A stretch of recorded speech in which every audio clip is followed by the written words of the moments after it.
Well, good evening, all. I want to begin first by extending our condolences to all those who have suffered, continue to suffer from the devastation from the natural disasters that we are witnessing around the Western Hemisphere. Obviously, this succession of massive hurricanes in the Caribbean are really testing, I think, the will and the spirit of the people that live in that area. And it's also testing our response capabilities. What I would tell you is our response capabilities have been extraordinary. We're really grateful for the cooperation with other nations. As you know, there are many nations involved in these string of islands that have been affected, and the cooperation has just been tremendous in terms of our ability to address the needs of our own citizens, the American people that are in those areas, but also to work cooperatively with other nations and help them as well. Also want to extend our thoughts to the people of Mexico. Let them know that we stand with you in the aftermath of two very bad and massive earthquakes. I know many of you are following the most recent quake in Mexico City, a very heartbreaking situation to watch unfold.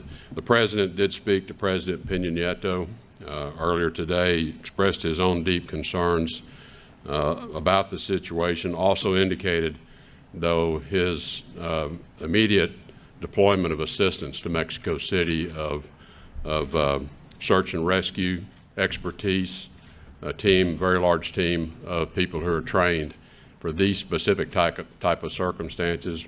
Immediately he deployed those towards Mexico City with heavy equipment.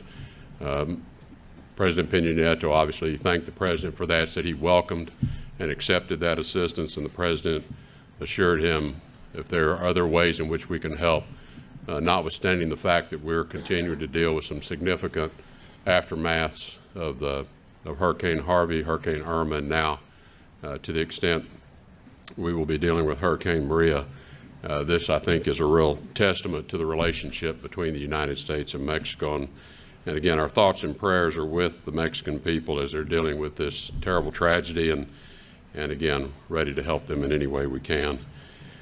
I know you want to get to your questions quickly, so I'm not going to make a long number of comments, just to make a couple of remarks. I did just come from a meeting of the parties responsible for the JCPOA, the Iranian nuclear deal. This was a ministerial level meeting that the EU High Commissioner convened so that we could have an exchange of views around the table of all the parties to the agreement as to how implementation is performing.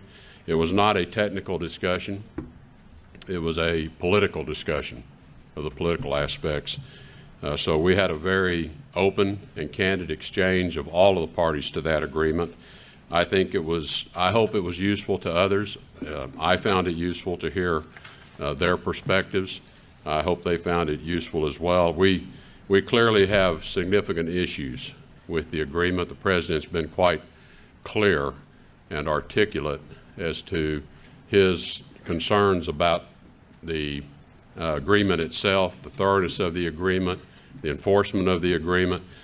And I think really, as he has said it, and I've said many times as well, that when one looks at, he uses the word spirit of the agreement, I use the word expectations of the agreement, that even contained in the preamble of the agreement, there was a clear expectations of the parties who were negotiating this nuclear deal that a conclusion of the nuclear agreement would set aside, obviously, a serious threat to the region and to the relationship, and that by doing so, this would allow the parties to seek a more stable, peaceful region.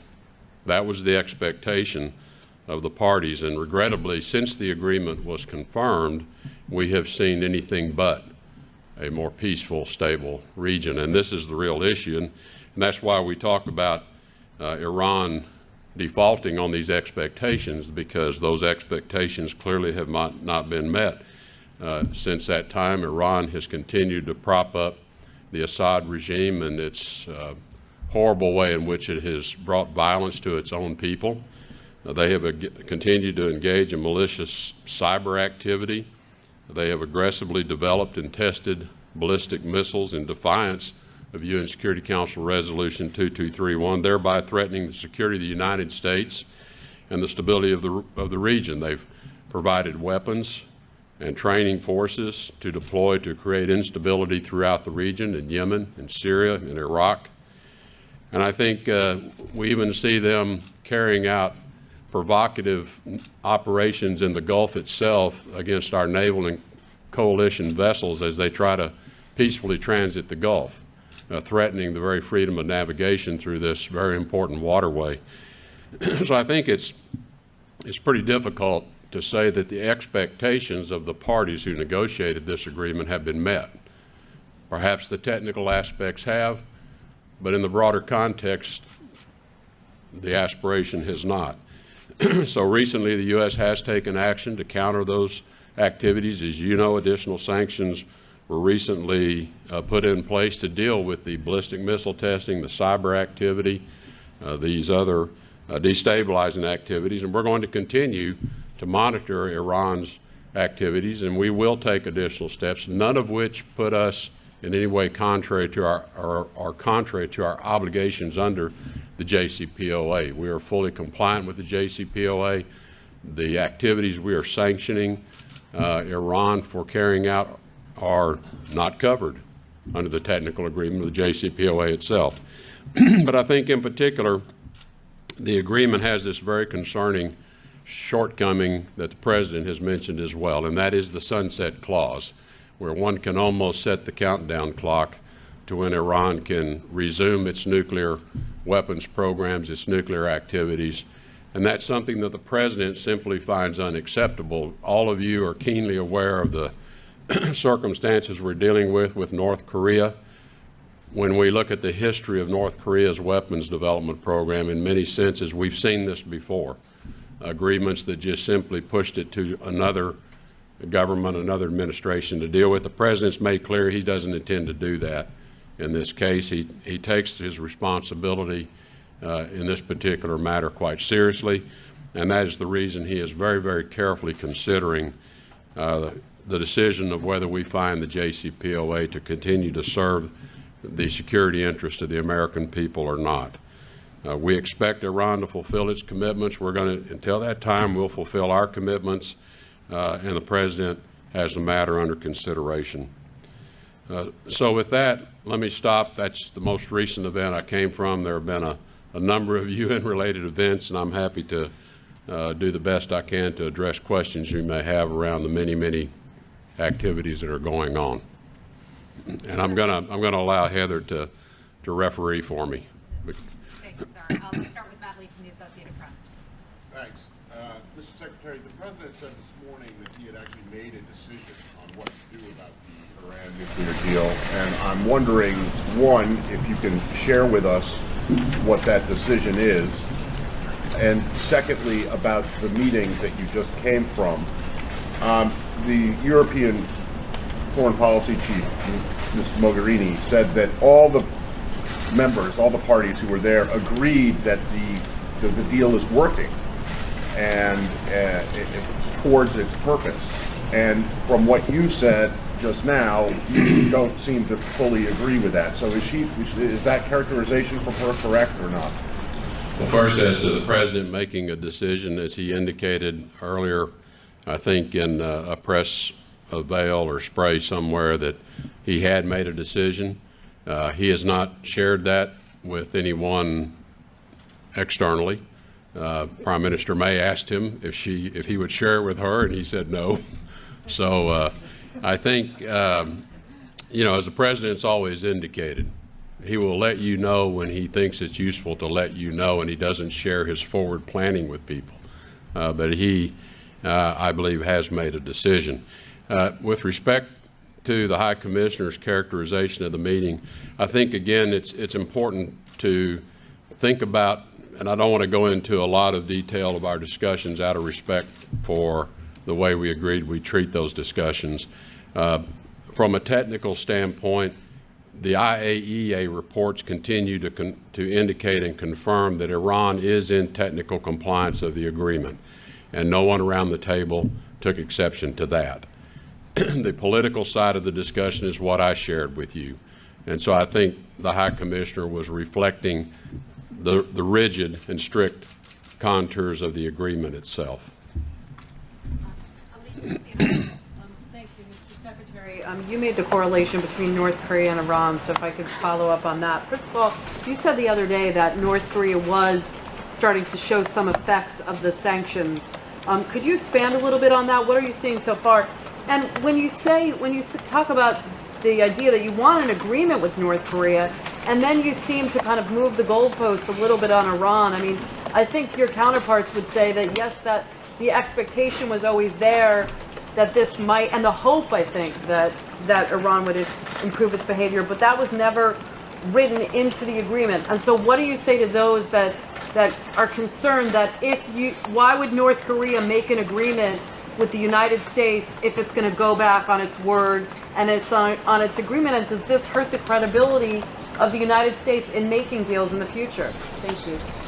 Well, I think in terms of an agreement that we would strike with North Korea would be of a very different nature than the Iranian JCPOA, which by its title is a joint commission plan of action.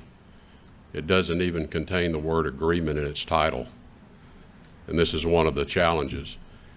So what we really have is a plan that then was agreed and memorialized. We would take a very different view of the nature of the North Korean agreement. And it is because while the threat is the same, it's nuclear weapons, the issues surrounding North Korea are very different than the issues surrounding Iran. Iran is a large nation, 60 million people. North Korea is a smaller nation, the Hermit Kingdom, living in isolation. Very different set of circumstances that would be the context and also the contours of an agreement with North Korea, many aspects of which don't apply between the two. So the threat's the same, but the nature of the agreements are going to be quite different in terms of what's necessary to achieve the objective of denuclearize North Korea and Iran that never pursues nuclear weapons. So the endpoints obviously are the same, but the elements that allow you to achieve that are very, very different. Dick Clark from I'm sorry on that. On the North Korean sanctions. We have some indications that there are beginning to appear evidence of fuel shortages. And look, we knew that these sanctions were going to take some time to be felt because we knew the North Koreans, based on information that the Chinese had shared with us and others had shared with us, had basically stockpiled a lot of inventory early in the year when they saw the new administration coming in anticipation of things perhaps changing. So I think what we're seeing is a combined effect of these inventories are now being exhausted and the supply coming in has been reduced. But there are indications that there are shortages of fuel in particular, and I think we will see latent evidence of the impact of the other sanctions that have been put in place. Dick Clark from AFP. Thank you. Mr. Secretary, this was your first encounter with the Iranian Foreign Minister, Mr. Zarif. How did that go?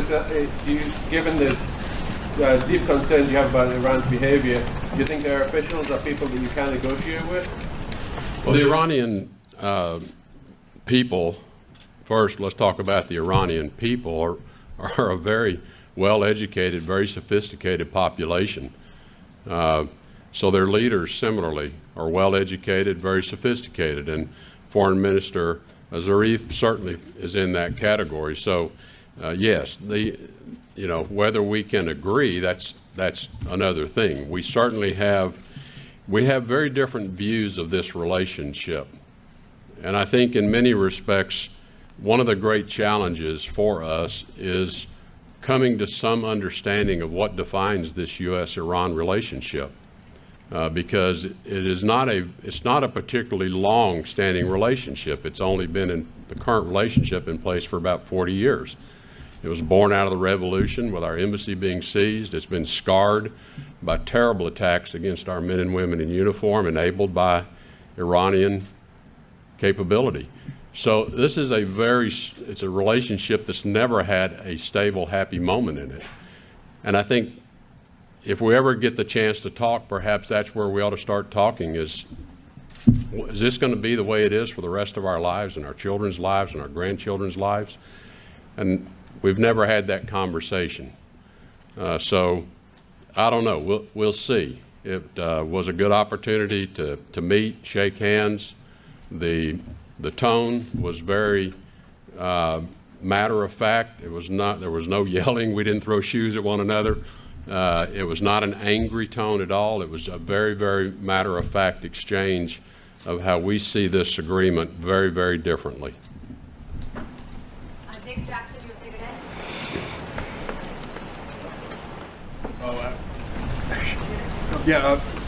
Secretary Tillerson, why is Mr.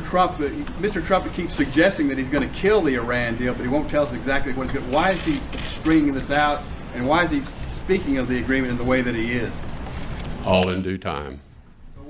Why not go ahead and say what the decision is now rather than keep people in suspense? Well, there is additional work that goes with that decision. So, I mean, yes, it's very easy to make a unilateral decision and say I'm doing it and then, let the cards fall where they may, let the dust hit the ground where it hits. But in terms of how do we want to prepare ourselves and others for a decision? So I think the president, I think he's going about it in the correct way. He's being very deliberative. He has heard he's heard the arguments from both sides. If no one wanted to make that argument, then someone would put that case together and say, but we have to think about it from this perspective. He's listened to all of that. And I think we've had sufficient time to get our own kind of direct understanding of this agreement and how it functions and see how the implementation works, see how the IEEA works. And so I think the time has come for a decision to be made, and it is the president that has to make the decision, and he has really considered the input, thinking about it from all the angles. And so, I didn't know he was going to say today he's made a decision. I knew he had, but I didn't know he was going to say he had. So if he had just not said that, you wouldn't have been asking me this question. If he does recertify, what happens then? Mr. Secretary, thank you very much. President Rouhani said today there would be no alterations to the existing deal and that it would be, frankly, a waste of time, he said, to talk to the Trump administration about a new one. He also said the Iranian people deserve an apology for President Trump's insulting UN address. All of this together looks like the atmosphere to diplomacy is getting worse. How do you respond to this? Well, first, as a long-time negotiator, I learned to never say never. And second, it always gets the darkest before you might have a breakthrough. So you think when is possible? As I've said to people many times, as the nation's chief diplomat, I better be the most optimistic person standing in the room. Final question, Jeff Mason from Reuters. Thank you very much. Mr. Secretary, if the President decides or has decided to end this agreement, one of your jobs, no doubt, would be to articulate that to some of your other allies who are pressing the U.S. to stay in. Have you laid the groundwork for that? And you said, let me just throw one more question. Okay. You said you had a matter-of-fact conversation with your Iranian counterparts. Can you envision having that kind of a conversation with North Korea? I'll take the second question first. I don't know whether I can have the same kind of a matter-of-fact discussion with North Korea because we don't know how their means of communication and behavior will be. We have very, very limited contact with their representative here at the UN from time to time. But how the decision maker or the people that are closer to the decision maker are going to behave is something we will have to understand and learn. So I can't really answer that question. The first part of your question was Reaching out to allies that yes. the U.S. Well, look, the allies have known because President Trump, this was It was talked about in his campaign. He's continued to talk about it every time we had to come up on the 90-day certification. He's talked about it. So we have been in discussion with our allies for quite a long time. And I have been in contact with my counterparts, including I've been in contact with heads of state that are signatories to the agreement. It was up for discussion when I was in London last week. So we've had a lot of exchange over how would they view this, how would this affect them. One of the things that and I mentioned all these other activities of Iran that we think really do violate the expectation, and that we are sanctioning them for those. We also have been making the case to our allies that you share our concern about Iran's behavior. Please join us in sending that strong message to them, and you're not violating the agreement. And I think they are looking more carefully. I think there's been a bit of a hesitancy because of their commitment to the agreement to think about sanctioning some of these same activities. We believe they're now looking more carefully and seriously at that as a means to push back on this other behavior of Iran's that they agree with us is just simply unacceptable. So that, in the answer to your original question, there's been a lot of dialogue about it, a lot of discussion. So we've heard from them, and we've listened a lot to them as we've walked up to making our own decision. One last question, sir. Thank you, everyone.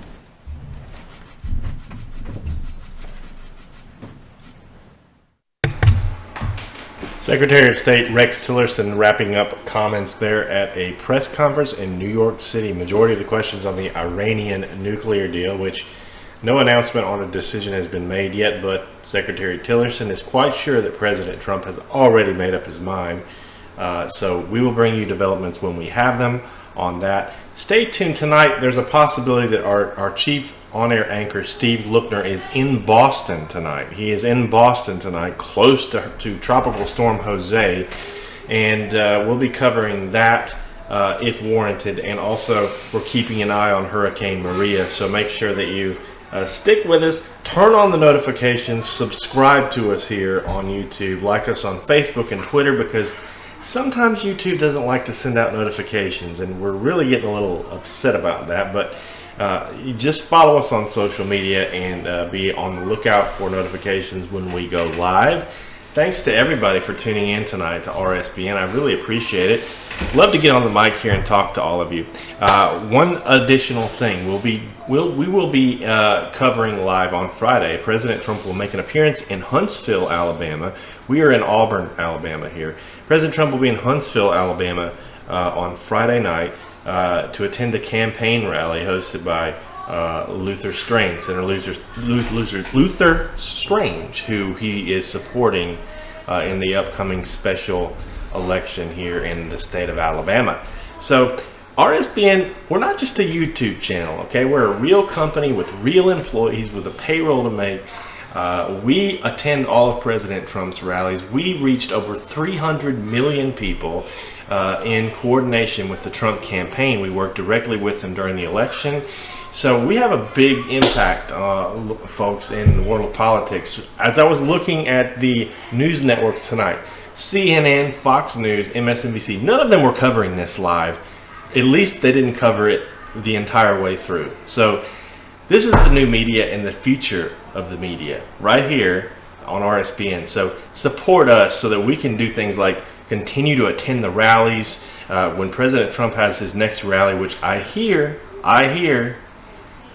because I have contacts, I hear that may come sooner than you expect. So when President Trump has his next rally, we will of course have all of our crew, Margaret Howell, Liz Willis, Steve Lookner, flying out to these events and covering them live like no one else can. We at RSBN take pride in the fact that we cover rallies and live events when we're on the ground like no one in the media, no one on YouTube. So we're the real deal. I want to thank everybody, the moderators today, for moderating the chat, and all of our loyal viewers out there. Thank you so much. Hopefully we'll be live back tonight with Steve Lookner. If not, we'll definitely be live tomorrow. Until then, I'm Joe Seals, your CEO here at RSBN. Have a good night and God bless.